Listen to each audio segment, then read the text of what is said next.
Bismillah, alhamdulillah, wa salatu wa salamu ala rasulillah. Respected brothers and sisters in Islam, assalamu alaikum wa rahmatullahi wa barakatuh. Welcome to a new episode of Anti-Muslim Hate.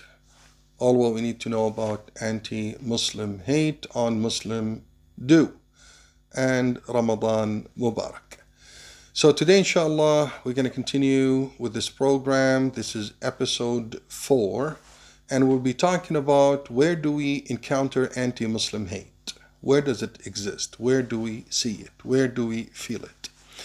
For the longest time, anti-Muslim hate, or the most famous term is Islamophobia, was denied by officials, denied by media, and even denied by some community members that refuse to see it for so many reasons. And I know some people, they just don't want to admit that it exists. I'm talking about Muslims from the Muslim community, Canadian Muslim community. They're denying it because it's easier to deny something than to deal with it. Denying it, trying to make themselves feel better, unfortunately.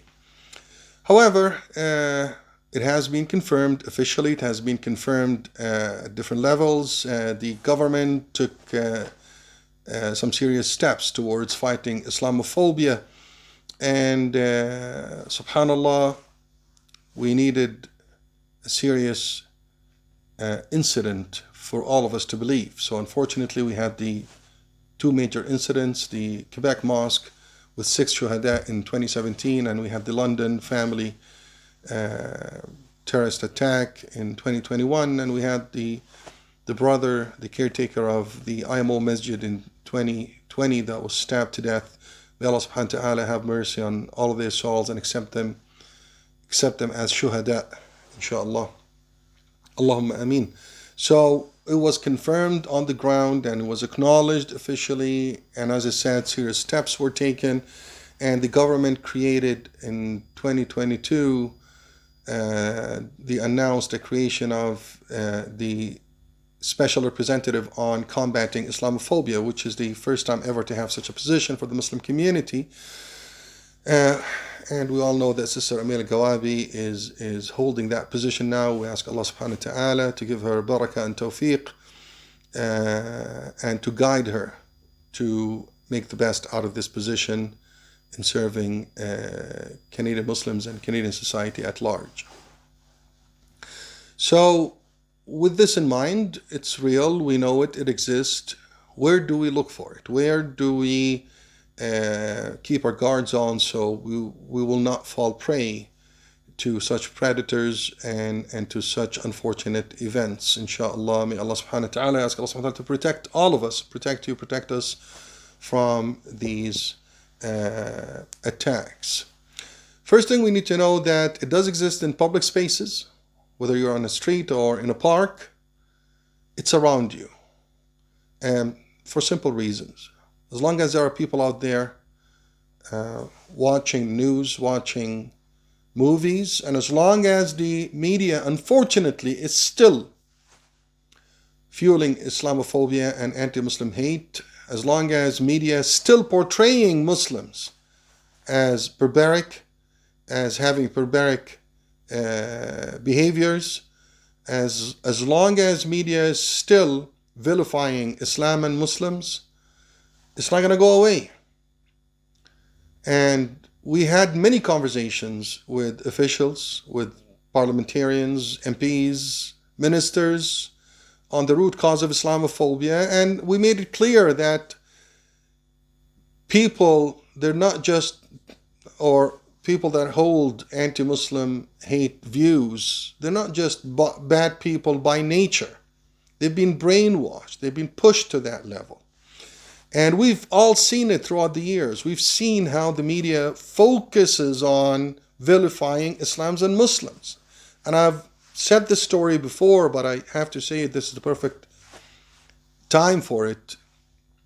In 2015, early 2015, there was a family play in downtown Toronto. It was called I think Robin Hood or something the Robin Hood or whatever. It's about Robin Hood, the famous character from the medieval times.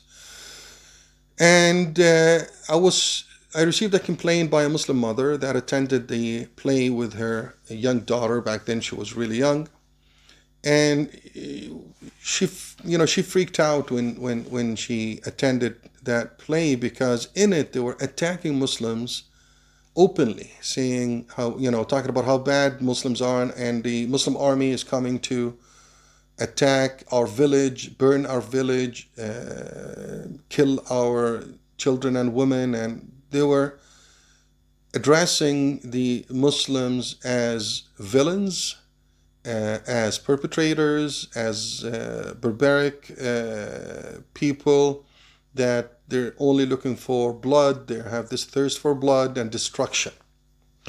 Honestly, I couldn't believe it. I actually went and I attended myself, and I watched the play myself. And it was very disturbing. It was very disturbing to hear this in entertainment. And this is a play that's supposed to be directed to children. It's a family play. So imagine a child watching this and next day going to school and sitting beside a Muslim peer, classmate. They naturally will have fear in their heart.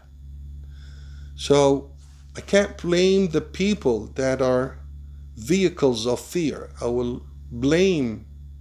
Now, most people cannot be blamed. Like some people, they have to do their due diligence to verify the information. However, it is who planted that seed of fear.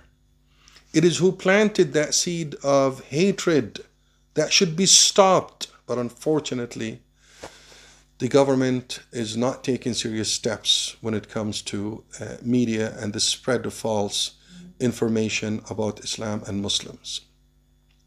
However, they've taken other steps and, definitely acknowledged and appreciated. However, we need to do the right thing to fight and to combat Muslim hatred and the terrible outcome that we've seen because of it. So it's everywhere. It's in entertainment. It's in, probably you find it in music. You find it in Hollywood movies. You find it on the street. You find it in parks.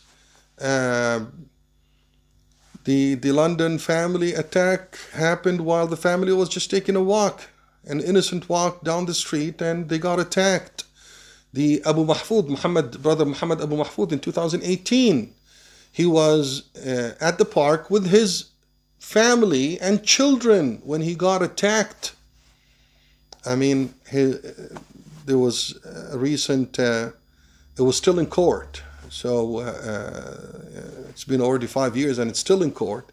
But brother Muhammad Abu Mahfoud was attacked while being at the park with his family, enjoying their time, and they got attacked. So we need to be careful. It's in public places, it's on the street, it's parks. As long as there's someone fueling it, expect someone around you to have those ideas. And we just need to be careful. We just need to look around, and if we sense anything, call the cops immediately or try to leave the scene. If you have your vehicle, just drive away, don't stay there. If you encounter any danger, if you feel any threat, do not face it. Just do not stand there and face any possible or potential threat. Just leave, especially if you have your kids with you. It's not safe. Just leave, call the cops, and inshallah, Allah subhanahu wa ta'ala will protect all of you. It also exists in shopping centers. And this is a very sad story that I heard. It came to me in 2021, which were 21 or 22. But as I was delivering a khutbah, a young brother came up to me. He said, "Brother, I've been subjected to a serious case at Walmart in a shopping center." It was him and his wife and a little child. He was playing with his wife, and they were just physically playing. He was, holding her, and young couple playing around.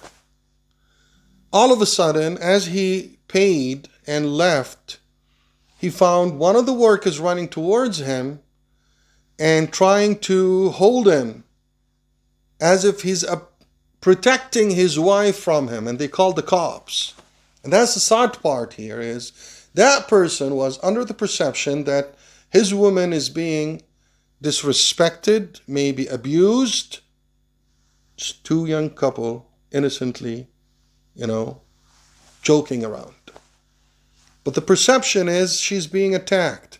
So he called the cops, and that young brother was driven out of his home for months. He suffered being away from his family for months. And alhamdulillah, at the end, NCCM got involved, Jazakumullah khair, and things got settled. But it was a very sad, when we think Islamophobia, it doesn't have to be someone holding a gun and shooting at you. It doesn't have to be someone holding a weapon and attacking you. It could come in different shapes or forms, different ways. Exactly like I just told you.